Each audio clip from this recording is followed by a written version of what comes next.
This is Oilersnation Radio, your one-stop shop for everything Oilers. 1 hour of straight hockey talk with Bagged Milk, Tyler, Liam, Rick, and Dan starts now. No Bagged Milk and no Rick. There is a Dan, there is a Liam, there is a Tyler, and Reece is here. Well done, Reece. Rah, rah, rah. He did it. That's a hell of a way to start it. Liam, what were our bets on what Reece would say to start his Oilersnation Radio debut? Wicked? Not rah, rah, rah. Wicked. I was told I had to bring the rah, rah, rah. I see. You're sitting in Rick's chair, so a lot of pressure. If you're listening to this and you don't know who Reece is, he started as an intern with us last year in January. Yeah. Keep the mic tight. Sorry. Keep the mic tight. This year. It floats away. Act like you've been here before. Oh, yeah. To interview Waz one time. Did you really? Really? Yeah. Oh, Like damn. a school project. Oh, you were asking Waz questions. Yeah. About what it's like in the industry. And I'm sure he gave you just awesome. I was going to say, what were they honest? Do you feel like they were Well, he just truthful? said basically everybody here is super nice. And I think so. All right. Well, Reece works with us full time now. So congratulations to Reece. He's filling in on Oilersnation Radio. BM is on his way to Minnesota. He's actually probably in Minnesota already. And Rick has real life work stuff that he does that he needs to do. But either way, we got you covered for a podcast. Lots to get to today because training camp has opened up for the Edmonton Oilers. So a few headlines have emerged there. I also have a game for you guys that I'm very excited. So don't look at my laptop, Dan, because you could steal I'm not gonna answers to peek. this bad boy. I got peek, whiteboards and everything for you guys for this game. I don't want to ruin your day. We got some news from around the NHL, some betting talk. But first, let's start things off with our delicious debate for Odd Company Brewing and the Nation Beer Everyday Lager, a crisp, clean lager crafted not just for game day, but for every day. Find one at your local liquor store by going to liquorconnect.com, searching Odd Company Nation Beer, and clicking on the map. It'll show you which liquor stores have it in stock. Odd Company Brewing, 2 locations in Edmonton. I got a couple questions that I do want to throw you guys, but does anyone else have a delicious debate they want to get off their chest? Reece? I don't have one off the top of my head. Nothing on the tip of the tongue. Just waiting. Give us some raw questions here. Come on. I feel like there's not really a McDavid contract angle, right? We could probably start the show with something else. Yeah, Please, please I can't do. talk Yes. about it anymore. I'll bail out Reece, and I'll give you guys a delicious debate. We saw the Oilers take to the ice for the first time as a team officially. I know the captain skates were the other week, but with the first practices of the year come the first line combinations, and we had Connor McDavid skating with Andrew Mangiapane and David Tomasek, which is how we're saying it apparently. Really? Tomasek, not Tomasek. According to who? Gregor and the 1440 guys. I think that Gregor interviewed him, so I'm assuming Gregor got the right pronunciation. Tomasek. David Tomasek, Ike Howard. God, just these names. New names. Your question though, boys. Who would you have started with Connor McDavid on his wing to open up camp? Dan, I'll let you go first. I did listen to you guys on O&E every day a little bit today, and I do agree with you, Ty, that I like the idea of giving some guys that we really didn't plan for, like a Mangiapane, a look up at the top. It's the start of training camp, so we're certainly not looking for 2 players to gel together and become the superstar tandem or anything. I just think we're giving guys a shot that maybe won't get another opportunity for a while. Liam, who would you like to play next to Connor McDavid? Let's call it. Who would I like to play next? Yeah, who would you have started him with in camp? Well, I think there's the layers of they wanted to put certain guys in spots to like test things out. Like Nugent Frederick as centerman is something Knobloch said he wants to see what that's all about. I would have started him with Savoie. Would have been one guy I would have had on the wing. Was he a right winger? Yeah. Mangiapane is still a good spot for him. So I think I would have got Mangiapane and Savoie. Maybe that's a bit too small though. But Mangiapane kind of plays with a bit of speed and pace to him. So I'm not super worried about that. But that would be a little unlike Chris Knobloch to put 2 smaller guys on McDavid's wing. Yeah. I do wonder, like, Podkolzin's such a lock on Draisaitl's line, and I understand it. But imagine if he played next to McDavid. Like, I wonder what that would be like. Or does McDavid play too quick for Podkolzin? Well, and there's the Hyman factor as well. Hyman's kind of, I know right now, but he would be the guy that's going to slide in there anyway. So yeah, eventually you are going to have Zach Hyman backing on that top line. So I don't mind. That's why I don't mind him getting like a little bit experimental with a Tomasek. I don't mind either. And the thing, like the Tomasek versus Savoie debate for me is like, okay, if you put Savoie up there, and I know this would be you'd file another good problems to have, but like you put Savoie up there, first month of the season, it's going well. And then Hyman comes back and you go, well, we need to put Zach Hyman on that line. So we move Savoie off, even though he deserves it. Tomasek, even if he plays well, I think you kind of go like, this isn't lasting long. Yeah, it's not lasting long. It's Savoie's spot. And then at least Tomasek slides down the lineup with some confidence. The other side of it too is, you know what Savoie is.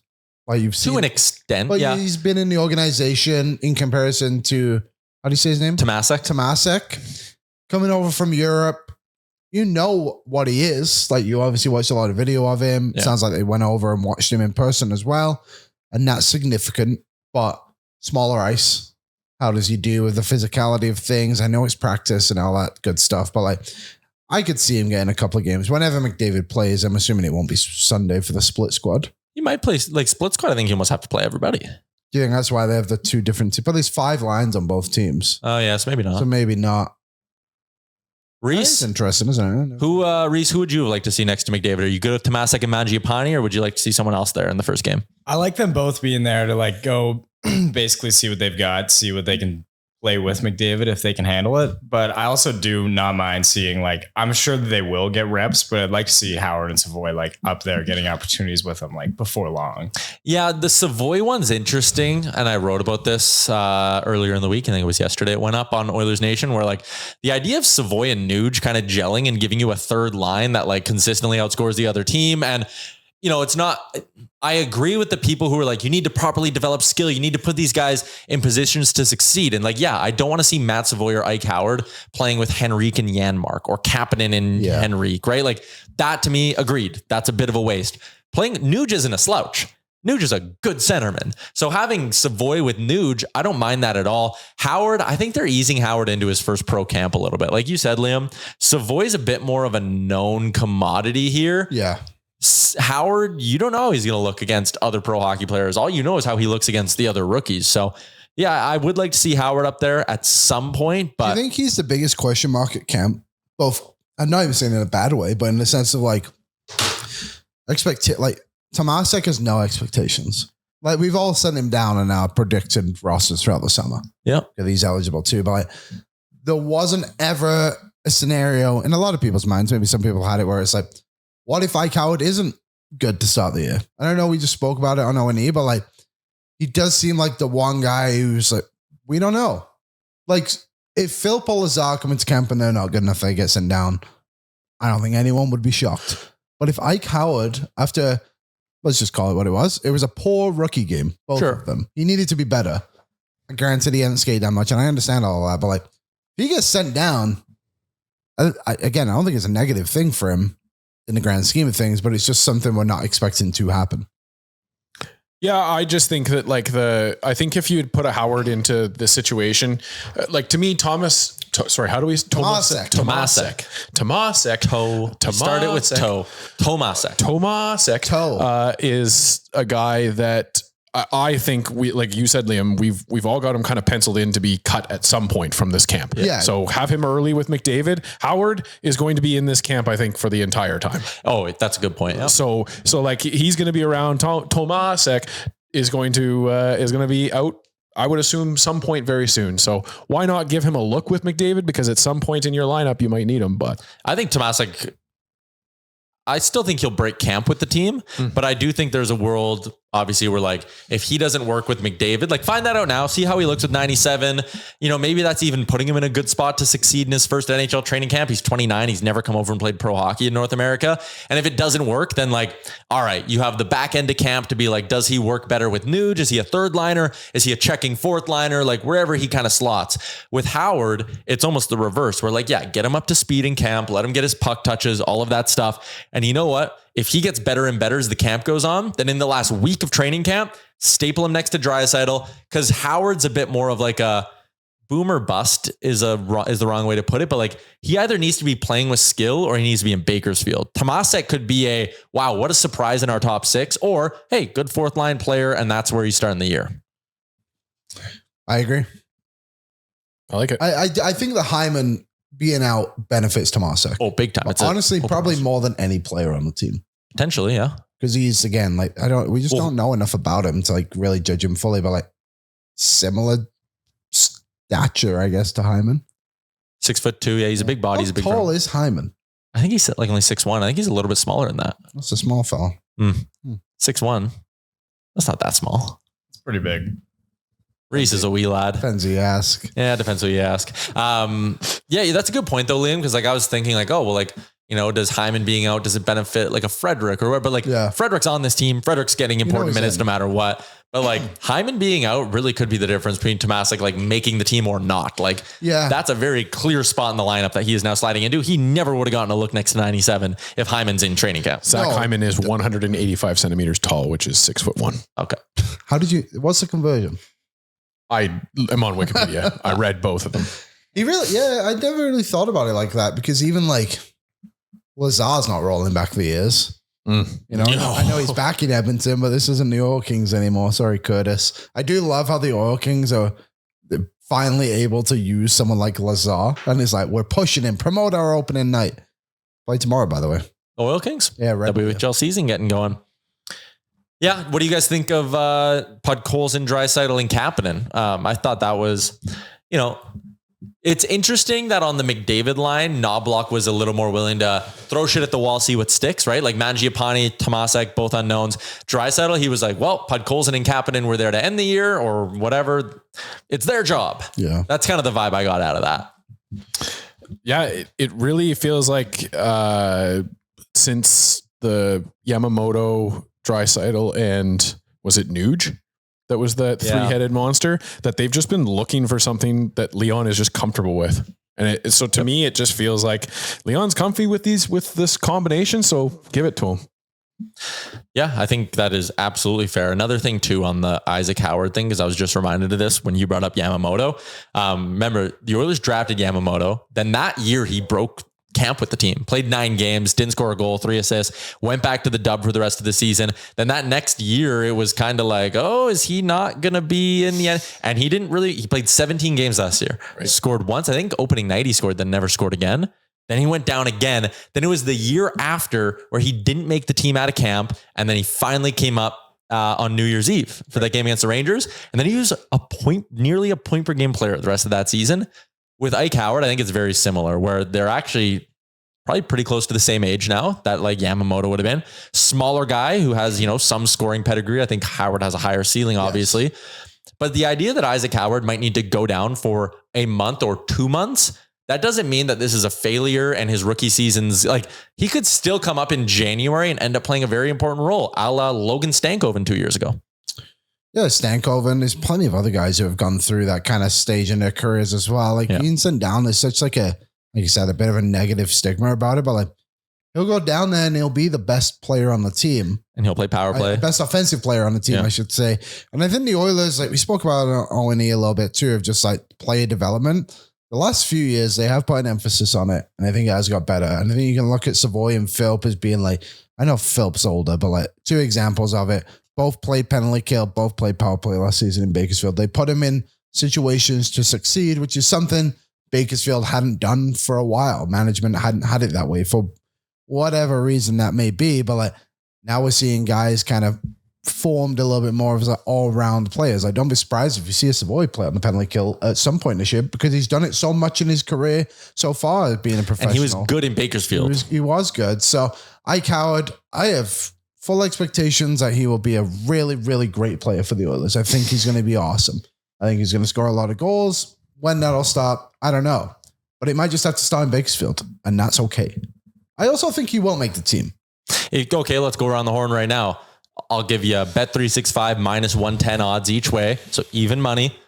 Is Ike Howard playing game 1 versus the Calgary Flames? Reece? I think he plays game 1, but... Where do you think he plays in the lineup? I think he'll get a look like on PP2 and like on the third line-ish. Maybe playing with somebody like Nuge if they want to run the 3 centers. But I don't know. My biggest concern with Howard is just like that he comes into the NHL this year and just get full on Jeff Skinner treatment and like kind of just totally messes with his development. Like I'd way rather see him go down, like play the first 8 games or whatever, go down. Or I guess it doesn't even matter for any. Doesn't matter for any CBA stuff. But let him get some games in, send him down, and then bring him up whenever you think he's like mature enough to be like ready to go. And if he is, like, heck yeah, that's awesome. But yeah, and I guess you do kind of have the built-in out with Hyman too, where like if you wanted to give Howard the first month, and let's say it's up and down, it's not going well, you're like, he's not ready for a top 6 role yet. Then you have the excuse of, well, Hyman's back.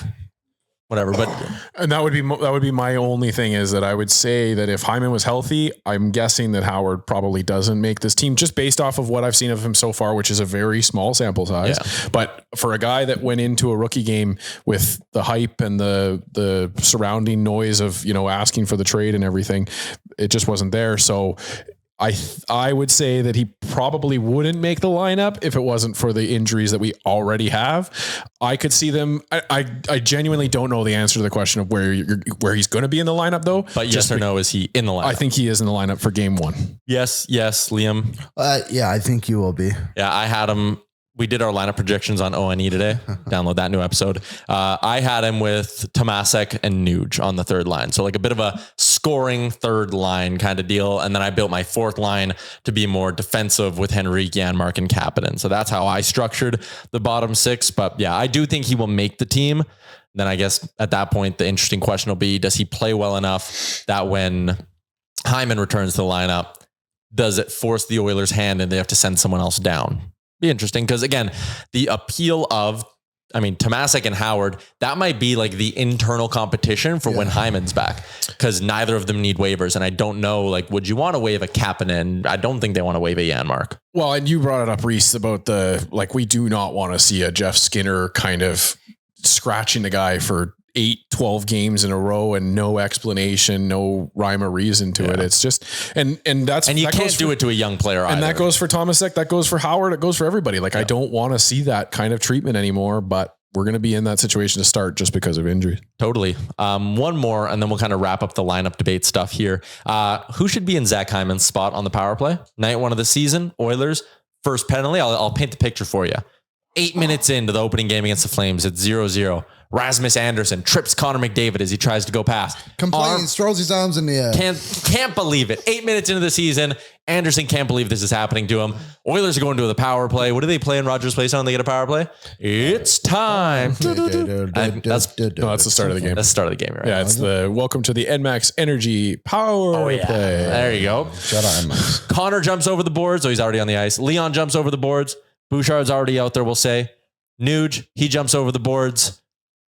Who's the 5th player jumping over the boards? Reece? Who's on your power play? Who takes Hyman's spot as the net front guy? New guy on the spot every time. I think if preseason goes well, I'd honestly like to see Tomasek get an opportunity up there. But I think I'd like to see Frederick get like a legitimate offensive chance with this team. Like, I think he has so much upside still. Maybe not so much, but I think he can provide some offense. And if he can get off the season I think that'll be huge.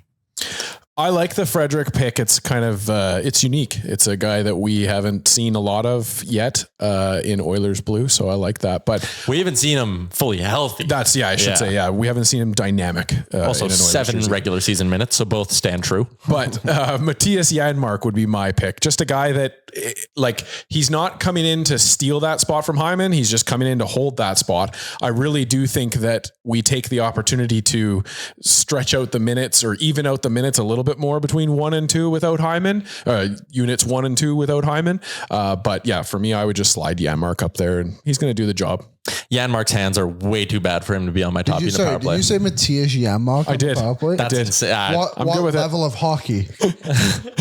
I'm good with it. If he gets sent down, he can play on the big field power play. Fuck it. Matthias Janmark. Damn, that might be the worst thing you've ever said on the show. See, someone had to play Rick's role. Yeah, actually, Rick probably would have been in it. Yeah, Rick would have agreed. Yeah. He'd have been on that one. Yeah. I like Frederick. I think Tomasek's the wild card because again, if you're going to play him 5-on-5 with McDavid, which again, we have spent 19 minutes now dissecting the first day of training camp in the line combos. I realize we're going a bit overboard here. It's our job. But Frederick's interesting. I think Henrique is the obvious. He's kind of played that spot on power play 2 in the past. Good hands. He's done it before with Anaheim. Like Henrique is the obvious one. Frederick is the underdog. Tomasek's the wild card. I wonder if they give Podkolzin a go. Is best though. He did not use his stick to score on a goalie the entire season last year. Matthias? Yeah. Yeah. Doesn't need to. No, honestly, I don't know. It's speechless. To me, it is difficult to replace a Zach Hyman. And I don't know if you I choose a Janmark. I choose a basic answer because I don't think that you are really doing anything there. Like, I don't want to put the wheel. I don't want to put Savoie in there and have him have some promise and then make my questions. Like, I'm going after an option where it's just, I'm going to be able to be comfortable with Zach Hyman replacing him right away. All right. There you go, boys. Sorry, I'll say Podkolzin. I think Podkolzin has a sneaky chance to get in on that. I think he's too similar to Janmark where he doesn't have the hands or the offensive awareness. But I just wonder, playing alongside Draisaitl, maybe they'll throw him out there a little bit more. I like the Frederick one though. I think that's such a really good show.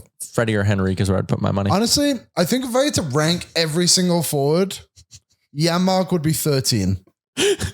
On like... Would you put them on the power I play? never would have guessed that about you, Liam. Yeah. Knowing everything I know about you, I never would have guessed that. Like, block you probably again. Be the last. I'd rather have Max Jones. Oh, remember we were oil to the max for a game and a half. And then it took the first game. You know what? I'll even say this. 2.5 games. First game, we were like, this guy's fucking unreal. Remember, it was against Montreal, right? He stood the spinorama. And he like went end to end. It was like, this guy's insane. Yeah. Then the second game, it was like, all right, back down to earth, but he might still be. And then by halfway through that third game, it was like, oh, fuck. Yeah, he went from like, wow, I can see this guy, why this guy was a first round pick to, holy shit, I can see this why this guy played in the American League all season. Classic Max Jones. Yeah. Maybe his best hockey's ahead of him, though. Well, we're not here to shit on the guy. We'll see him in split squad. We will. All right, there you go. That's your delicious debate for our friends at Odd Company Brewing and Nation Beer Everyday Lager. I'm going to do things in a little bit of a reverse order than we usually do here, just because there's some training camp stuff that's going to come up. And Ask the Idiots. Ask the Idiots is brought to you by The Nation Vacation. We're going to Vancouver in just over a month. Head to nationgear.ca if you want to get your way in. Your tickets to Edmonton versus Vancouver are included. So are your flights, your accommodations. We do have flightless packages or packages for people who are already in the Vancouver area and just want to come hang out with us. Watch party the night before for Edmonton, Seattle. Tickets to the game, all sitting together. Going to be awesome. Nationgear.ca. This bad boy is, I see, for the double occupancy, there's 2 spots left. So one more person can purchase. So we are almost sold out of this thing. Nationgear.ca. We did get some questions in. I'm going to snag a couple because BM is the one who usually accumulates them. I'm going to snag a couple from the mailbag. Stuart Skinner has come into camp much lighter. According to him, 15 pounds lighter. Taylor asks, why does that even matter? And does it mean anything? Well, it does matter because last year the narrative was the opposite, that he came in with more weight on him. So there you extrapolate it to this season. Hopefully that means good things. It means more mobility. It means more energy. It can mean a bunch of different things to a player. On the flip side of that, I do agree with the fans that get a little bit annoyed hearing that everybody's coming into camp in their best physical shape ever. Yeah. That's also a narrative that continues, but every camp, but specifically to Stuart Skinner, he came in last year with a criticism of gaining too much weight in the offseason. This year he's lost weight. A big complaint of his game was lateral movement. So I'm willing to sit here and say, if he took that seriously and said, I need to lose weight to get better at moving laterally, that's a big part of his game that could be fixed. I think it is a big deal. Reece, do you think it's a big deal that Skinner lost weight? Yeah, I think it's the same thing. Everyone's freaking out about how much weight he gained last year. And I mean, I don't know what he said today. That it was more about longevity and the health of his joints or something like that. Yeah. I don't know. I don't think it's oh my gosh, Skinner lost a bunch of weight. He's going to become a Vezina goalie now. But I think it's good that his biggest criticism was his lateral movement. And now I would assume that can only get better. Yeah, again, nothing but positives for me. And even that line, I like that you brought that up, Reece, of his joints, his longevity. This is a guy who's now heading into his 4th season and is an NHL starting goalie. Maybe he's just learned some lessons along the way and been you know what? Yeah, the first, after they went to the Cup final the first time, he probably relaxed a bit too much in the offseason, right? Wanted to focus more, relax is maybe a poor word, on rest and recovery and let his physical side slip a little bit. And then he learned the lesson of, and a shortened off season too. Right? Never really been through that before. And maybe he just learned how to manage it better. And he's coming into this year in a much better spot. Liam, I'll let you go. Big deal, little deal, no deal. Skinner losing the weight. Somewhere in the middle. I don't know. Like, it's good. It's a good thing, obviously. But it's not going to make him a Vezina goalie. I'm just trying to look here. Like, who else lost weight? I am through a lot of these guys, and it looks like basically every player is the exact same weight they were last season, besides Stuart Skinner, which seems hard to believe. There is something to be said for like when they do that weighing versus when they update the website. Well, and if the team lies because they put Skinner at 205, or did they change it now? Typo. It was 205. It is now 215. Oh, they changed it. Good. Because when it was like, he lost 25 pounds, I'm like, that's insane. That's not healthy. 25 pounds in like 2.5 months would be like, whoa, what did you not eat? Yeah. There you go. Super fasting. Second one I got for you guys. This one comes in from Devin. Putting aside Connor McDavid's extension, how would you prioritize extending these three players? Walman, Ekholm, Podkolzin. Reece, I'll let you go first. How are you prioritizing Walman, Ekholm, and Podkolzin? I would say Walman first and like get that deal done, and then probably Podkolzin, and then Ekholm. I think you guys have been saying this for a while, but just like hold off on Ekholm extensions. Like the last thing you need to do is extend him for a couple of years at a high dollar. And then all of a sudden it's like, okay, his play's really dropped off and we're in year one of a 3-year contract. Like that would suck. I am with you on that. Dan, what do you think? I think Walman number one, just because to me it is like the most important contract he's had like a weird trajectory in this league. And so I don't really think that there's like for the Oilers to be able to look at that and say, this is why you're going to make this much kind of thing. And he has some promise. So I think that there's just a lot of unknown there in that negotiation. And then I'm with you, Reece. Like I think that Podkolzin factors into this organization longer than you want to have a plan with Ekholm now. And if Rick was sitting here right now, he'd be screaming at me, but I just think that this team really has to shift the narrative from the, well, we had a good season out of a Matthias Ekholm, and what if he does that again kind of thing, and instead start looking for the next Matthias Ekholm and the next Matthias Ekholm after that. And that's exactly what they did with Walman. So now you're going out, you've got a guy young and injected into this lineup, sign him long-term and get some solidification in that back end again. Liam, how'd you prioritize Walman, Podkolzin, and Ekholm? Exactly how you said it. Walman, Podkolzin, Ekholm? Yeah. I agree with you, Reece. You cannot extend Ekholm for 4 years at $5 million, and then halfway through the year, you're like, oh, fuck. That's not good. Podkolzin, you sign that guy before the season if you get through training camp and go, oh, yeah, he's playing with Leon all year. Because the last thing, like, if he'd do 2 by 2.5 right now, you'd do it. Cause even if he's on your third line and scoring you 12 goals, you can live with it. But like, if you think there's a chance he's scoring you 20 goals this year next to Leon Draisaitl, gotta pay him now and get that out of the way. And I think the conversation's similar with Walman, where like, I would have no problem giving Walman like a 6x6 right now, because what if second power play minutes, just being on the ice with Connor and Leon, what if he scores 65 points this year? I know that's maybe high, but like still, what if he does? What if he does? Yeah. And I don't think there's a huge downside where like halfway through the year, we're like, oh, Walman's a problem. I think he's a proven top 4 guy, proved in San Jose he can handle top pairing minutes, proved in Detroit even. I know they wanted to get rid of him, but I think there was more behind the scenes than, just his play. I think Walman's a guy, and Podkolzin, I'd love for them to be extended. They're almost in the category of need to extend. Walman, maybe you can wait till halfway through the year. Podkolzin, I wouldn't risk. Sorry, say that again. Walman, you would risk, you wouldn't risk Podkolzin? I just think like if halfway through the season, you're 41 games in and Walman has 28 points, then I think you can go to him and be like, hey, we've seen what we need to. What do you want to do long-term extension wise? Yeah. Podkolzin, if he's got 12 goals in the first 40 games of the season, that guy ain't signing an extension with you till the end of the year. If at all. Do you know there's a bit more buy low with Pods, I think. Yeah, I would agree with that side of it. I wonder if personality comes into it at all. Like Podkolzin seems like a very like, I'm here to play hockey kind of guy. And Walman has a bit of a swagger about him. You know what I mean? Yep. I wonder if that side of things comes into it a little bit. Like I do think they'll all stay. I'm not too worried about it, but I just wonder about that. Well, go ahead. But I mean, like that comes up when you think about the Detroit question mark, right? And that's you alluded to it, Tyler. But I mean, that's for the team and Walman to negotiate and figure out what the heck happened there. Just because that does play a role in this negotiation. I've just come to the determination that Steve Yzerman isn't a good GM. He doesn't like egos. He doesn't like an ego bigger than his. Good players. Yeah. By the looks of his roster. He's allergic to them.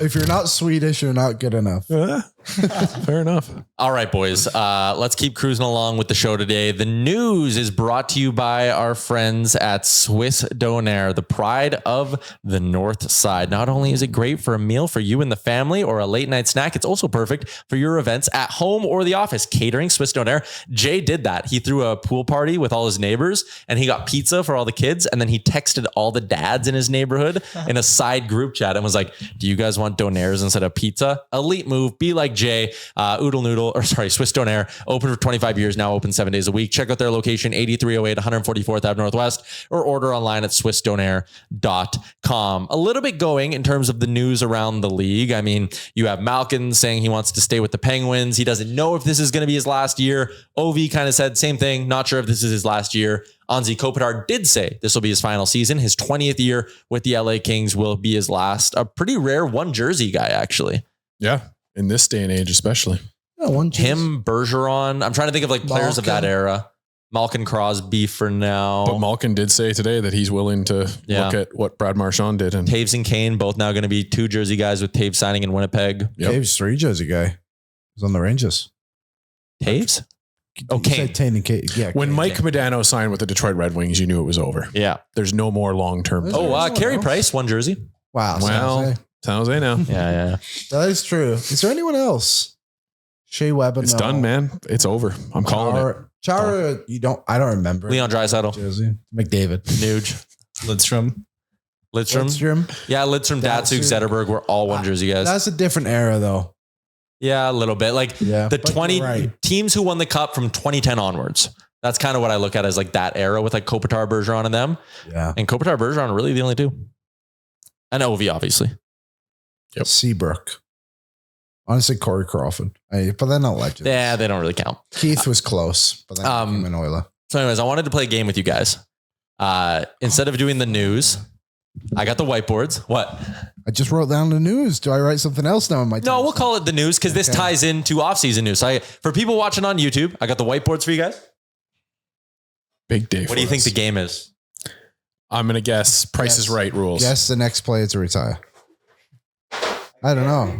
I'm going to copy Reese's answers. Dan, grab a whiteboard, grab a marker, grab an eraser, pass it down. and pass it down. Yep. This game is called Same Faces, New Places. Oh, okay. I have written down 8 players who signed or got traded to a new team over the offseason. I like this. We're starting easy, and then we're getting real hard. Okay, Reese. You guys are playing for the 1 beer that I found in the office that I put in the fridge yesterday. What about the Swiss Donair that's been in the fridge for 2 weeks? That goes to last place. You have to eat the donair. Right. Live on air. Got it. Okay. So we're going to start you guys off, like I said, with a nice, easy one. Your first name is... So sorry, what are we writing down? Yeah, You're writing down where this player is playing this season. And then we hide it. And then hide it, and then we'll reveal. Yeah. Okay. Your first player is Jeff Skinner.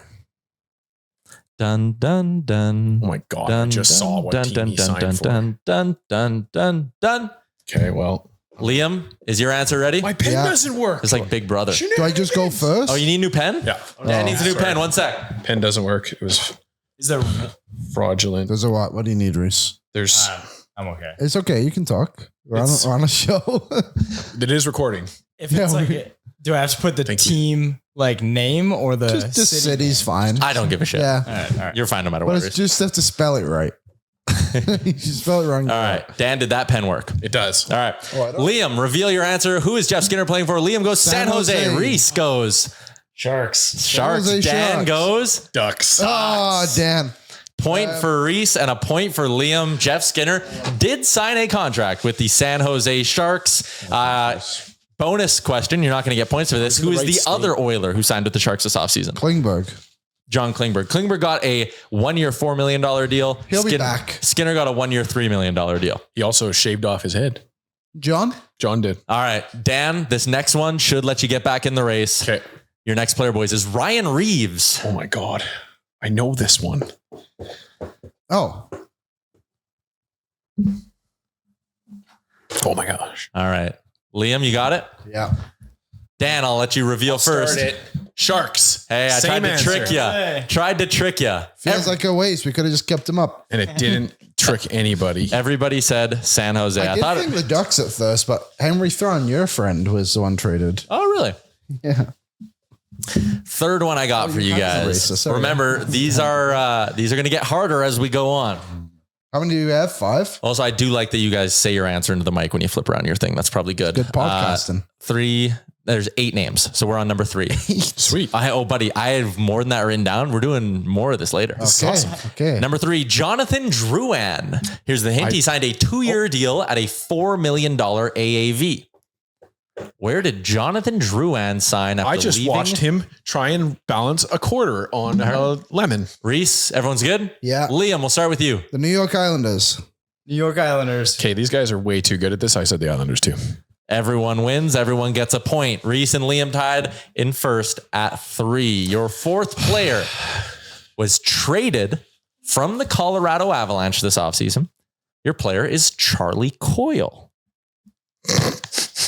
I said they're getting harder, and I think they're starting to get harder. Rated. It was a pure cap dump. Charlie Coyle. That's actually Really? that's a bit of a hint. That's a bit of a hint.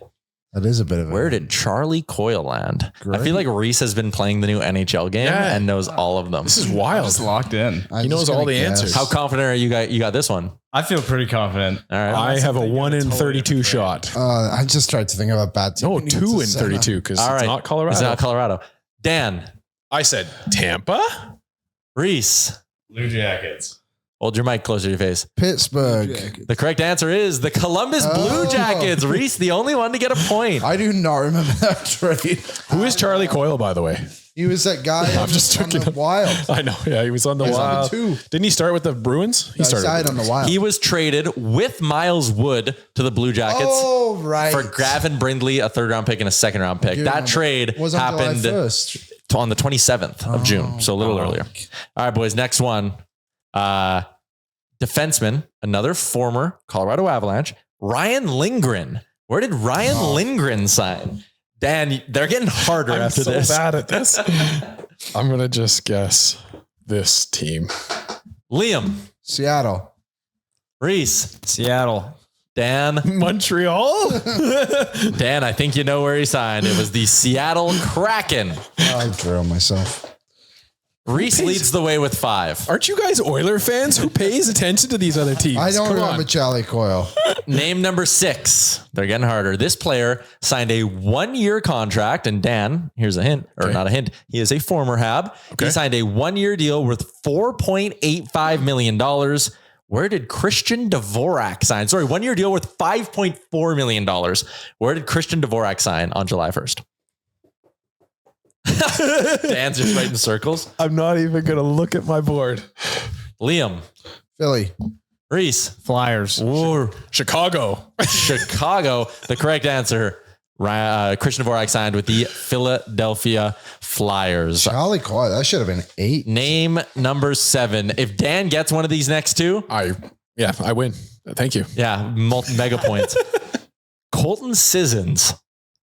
Holy. Where did Colton Sissons I land? thought his contract is up with the Preds. No, he was traded. I think with retained money. Reece, do you know? No. Oh, we might have We stumped finally Reece. did it. We finally did Everyone's thinking long and hard. it. I know this answer. You do? No. He's not a hockey fights guy, hey? No. Yeah. You got He's the had a few. Reeves one. Yeah, I did. I knew where Reeves was for sure. Reece and Liam thinking long and hard. Dun, dun, dun. It's not that hard to be wrong at this game, you guys. No. I've been really good at it. All right, Dan, who'd you guess? I guessed Tampa. Okay, Reece. I guess Red Wings. The Devils. He was traded for Nicholas Hague to the Vegas Golden Knights. Oh, Colton Sissons Oh, and yeah. Jeremy Lauzon and a 3rd round pick for Nicholas Hague. That's So not right. Tampa. Not Tampa. I just okay. assumed they traded him out of province, out of All right. conference. Liam needs to get this one to Tyrese for the first spot. Taylor Radish. Where did Taylor Radish sign this offseason? Holy fuck. I can't wait for part 2 next week when Rick and BM are going to play too. Yes. He signed a 2-year deal with this team for $1.5 million per season. I might know this one. I already wrote it down, Reece. I'm not copying you. I don't really know. That's wrong. Liam. I know that's wrong. I don't know. To tie Reece. Was it Detroit? Reece, who'd you put? The Rangers. I guess Chicago again. He's a sicko. It's the New York Rangers. Wow. Reece with 7. It goes 7 out of 8. Just couldn't get Colton Sissons. Liam goes 5 for 8. It's not bad. Dan got Ryan Reeves, right? And Jonathan Drouin. I can't wait for that Swiss Donaire. It's going to be good. Oh, no. You can't do that. There you go, boys. That is the news brought to you by our friends at Swiss Donaire. We'll play it again next week. No studying, though. I feel like that'll ruin it. You got to figure it out through the power of conversation. I'm just going to talk to Reece the whole time. Yeah. Let's keep cruising along, gentlemen. For our friends at Bet365, a little bit of betting talk. Bet365, whatever your bet, whatever the moment, it's never ordinary at Bet365. I got a couple for you guys that are not Oilers related to begin this thing. A little bit of talk about the Toronto Maple Leafs turning over a new leaf. They're out of the Mitch Marner era. Bet365 has odds on exactly how the Leafs season will finish. You got a first round exit in the playoffs, plus 155, missing the playoffs, plus 240, second round exit, plus 375, losing in the conference finals, plus 900, losing in the cup final, plus 1600, winning it all, plus 1800. If you guys had to guess right now, where do you think the Toronto Maple Leafs, where does their season end? Look into your crystal ball. Winning it all. I'm just joking. I love that the first round thing is so low. I think that you go for round 2. I think that they'll probably make it through that first round and then get eliminated by somebody else in their I could see that. And the talk will be like, the Leafs learned a lesson. Like they're out of the first round. Yep. They'll win it in like 5 games too. Yep. Like they'll cruise. Reece, how do you think the Leafs season will end? Yeah, I think Boston probably not making the playoffs this year is going to allow them to get through the first round. Yeah. But like, I don't think they're like anything better than like a round 2. Like, I think they'll go out in the second round, basically. All right. Liam? Well, they've made it out of round 1 now 2 years in a row. Beating Tampa, right? Mm-hmm. They beat Ottawa last year. Did they beat? Oh, okay. Beat Ottawa, that's right. I think the regular season means a lot more to the Leafs than Tampa or Florida. Yeah. So I think they can win the division, but I think they'll get a weaker opponent. So I think they'll get bounced in round 2. All right. Next one I got for you guys. They have some player head-to-head ones that I think are interesting. Let's go out west. Elias Pettersson versus the new captain of the New York Rangers, JT Miller. Yeah, JT Miller. You think he gets more points? They're minus 110. It's a pick 'em. Yeah, Elias Pettersson will just not be good because that team blows. I'll take Elias Pettersson. I kind of want to take Elias Pettersson too. I think I could see him bouncing back to like 80 points, and I could see Miller being at like 70. Yeah, I don't view the New York Rangers as being like superstars themselves. It's a good, solid team, not single players. Reece, Pettersson or Miller? I think Miller. I think if Pettersson's going to have more points than him this year, that Vancouver power play has to be like cracked, and I don't think that's going to be the case. That's young. What? That's young boy lingo. Cracked. It's a Fortnite term, isn't it? Yeah. It's just like there's a magazine I used to read too. Okay. Yeah. Mad Magazine, Crack Magazine. So last season, Elias Pettersson had 45 points. JT Miller had 70. Pettersson season before that, Pettersson had 89. Miller had 103. Year before that, Miller had 82. Pettersson's never done this. The smart money might be Miller, actually. Because he's just the environment. Yeah. Like Miller is the captain of the New York Rangers. That's huge. I also feel like the Rangers might also not be that good this season, but we'll see. Jacob Trouba was the last. Next one I got for you guys, defenseman. Quinn Hughes versus Cale Makar. Last year, Makar cleared him by 16 points, but he played 12 more games. Makar finished with 92, Hughes with 76. There is a favorite in this one. Hughes is plus 120, Makar is minus 140. Reece, you got a feel? Hughes or Makar? Probably Hughes. And I know it sounds dumb that I just didn't take the Vancouver guy, but I don't know. I have like low expectations for Colorado this year. So. I'll go with Makar. I think there's more guys who can put the puck in the back of the net in Colorado than Vancouver. I say Makar because I think that but collectively we may be forgetting that Colorado started so slow last year. They did. And they had so many injuries to start the season. I disagree with you, Reece. I think that's going to be a fire wagon of a team. So I'll say Makar, but I don't blame you for choosing Quinn. He's a good little player. Next one is a fill in the blank question about our boy, Ryan Nugent-Hopkins. 20 goals last year, 18 the year before, 37 the season prior to that. I want you to answer. We'll make it a double kind of Jeopardy one. There is a blank % chance Nuge hits the 20 goal mark, and there is a blank % chance he hits the 30 goal mark. And I'll give you the odds in a second. Dan, I'll let you go first. There is I will say 69% chance that he gets to 20. And I'll say there's like a 55% chance that he gets to 30. Reece? 100% that he gets to 20. Ooh. And like 75% that he gets to 30. 75% he gets to 30. I think you're high on Nuge. Big year this year. All right. Power play's humming again. Nuge could be the guy, but Liam, where'd you go? I'll go pretty high too. I think there's like an 80% chance he gets 20. Honestly, I would put it down at like 21% chance he gets 30. So here's what the odds say. They have him at minus 170 to hit the 20 goal mark. That's implied odds of 62.9%. And to score 30, he's plus 700, implied odds of 12.5%. So they're saying there's, what would that be? Like a 50-ish% chance that he's just right in between 20 and 30 goals somewhere. Which is fine. That makes sense. That's what Nuge is now, especially if he's going to be more center than wing, which has to kind of factor into this year. Yeah, for the odds makers on that one, there's just so many question marks because they are looking at him as that third line center, or might have to slide him up onto a wing again. So, yep. There we go, boys. That is our betting segment for our friends at Bet365. Baseball, football, hockey. They got it all. Tons of great futures bets as well. And I'm sure they'll have odds for preseason hockey as well. We got... Oh man, we're all the way in Hot and Cold Performers already. That's awesome. Hot and Cold Performers brought to you by our friends at Oodle Noodle, oodlenoodle.ca, covering your meal needs this weekend. You don't want to cook on a Friday night. Be the hero of your household. Pick up Oodle Noodle today. I'm going to go man the buttons, boys. Good luck. All right. Liam, do you want to go first with your veggies? Cold Performer of the Week? Cold Performer of the Week. Okay, this one kind of sucks, but I got to say it. So there was the unfortunate passing of Orca Weisblatt this past week. That was very sad.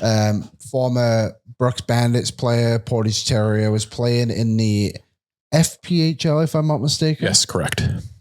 And of course, when these things horribly happen, there is tributes from people who are associated with the athlete in this case. Like, leagues will put out posts or whatever. For what seems to be a petty reason, the AJHL refused to put a tribute out for Orca because he played for the Brooks Bandits, who are not part of the AJHL anymore. Of course, they moved to the BCHL. And that was like a nasty split from the league. Yeah, so that's and it's bad. But I just think that like there's certain things that you can just put your problems aside for. And for me, that would be number one on the list. So mine goes out to the AJHL for their amateur hour and the way they handled that situation. No button. That's just shitty. Yeah. Dano, what do you got? More shitty. I'm sorry for the people that have to listen to politics all the time, because I'm going to give you a little bit of political speech here. The UCP government, it has just been leaked, will be using or plan to use the notwithstanding clause for the third, fourth, and fifth time in our province's entire history to push through their anti-trans bills that they believed were legally viable and would win the challenges. Now it seems like they're not. That's horribly, I just want to say that's a horrible thing against human rights. We need to be able to allow laws to be processed through the legal channels that they're supposed to be processed through. The UCP government choosing to use the notwithstanding clause 3 different times now for their own bills is my Cold Performer of the Week. No, God! That one. No, God, please, no! No! No! No! Reece, your first time playing Hot and Cold Performers. What do you got for us? Your Cold Performer of the Week. I don't know if this is like a good one, but It's fine. I do the most random shit every week. So yeah. Brian Hayes said on Overdrive the other day that McDavid would one, never hit 150 points again, which I don't think is outlandish. That's a lot. No. But that he'd never win an MVP again. I don't think that is like... That's crazy. Yeah, like to count him out, he's 28. Halfway through the year, you're telling me we're not getting him? No, we're getting probably 2 more. Yeah. Really the odds-on favorite to win this shit. Yeah. Yeah, I thought that was lame. I'm upset. I also think he could get 150 points this year. He literally came out and said, I want to score as many goals as I can. Brian Hayes, clickbait. Yeah, 100%. All right, boys. Who did I have as my cold performer of the week? I've been too busy hosting the podcast. The show. How does Yes. Bag Milk do it? It was in my liked tweets somewhere, so now I'm just rapidly flipping through everything, but I'm not going to find it. Yeah, I honestly don't remember what it was. Cold performer of the week. Somehow I fucking forgot my cold performer of the week. So let's flip the ledger on hot performer. Dan, I'll let you go first. Why not? Yeah. My hot performer of the week is going to go out to myself for entering the Oilersnation Fantasy Football League this year after not following football for 2 or 3 years. And I'm at the top of the league. My team name is 2-0. My record is 2-0, and I'm about to go 3-0 against Waz. So I'm going to give myself the hot performer of the week. He's a hot guy. Reece. My hot performer is the Canadian ladies or women's rugby team. They've been playing sick. I think they just won the semifinals right now. Looks like So they did. let's go. Put some respect on my name. Put some respect on my name. Liam, hot performer of the week. Hot performer of the week. Oh, it's always a tough one, isn't it? Hot performers of the week. I'll give mine while you're going. Yeah, please. Edmonton product Eric Sabrowski, 7 straight scoreless outings, only 1 hit in relief for the Cleveland Guardians, who have won 7 games in a row. 7s are lucky. They're now 1.5 games back of a playoff spot. I want to see our boy get back to pitching in the postseason. Eric Sabrowski gets my hot performer of the week. It's getting hot in here. Oilers fan, friend of the nation in the real life fantasy league. My hot performer of the week. Does everyone know the show Only Murderers in the Building? Yep. Love Heard of that show. Heard of it. Just watched season 4 and a bit of season 5, and I finally did it. I guessed the killer. Congrats, I couldn't do it in the other 3 seasons, but I managed to accomplish it this year. No spoilers, but that show and me for guessing the killer. Feeling hot, hot, hot. Feeling hot, hot, hot. All right, boys. That is a wrap. Any closing thoughts from anybody? Closing thoughts. The Oilers need simpler names. Tomasek. Ike. It's a lot. Ike's about as easy as you can get. I Let's know, go. but like it's not. It says Isaac. We should go undefeated in the preseason. Let's do it. Hell yeah. They might win our game, and it might be this weekend when they play a split squad. All right. That is a wrap on this week's edition of Oilers Nation Radio. Have yourselves a great weekend, everybody. We'll be back next Friday.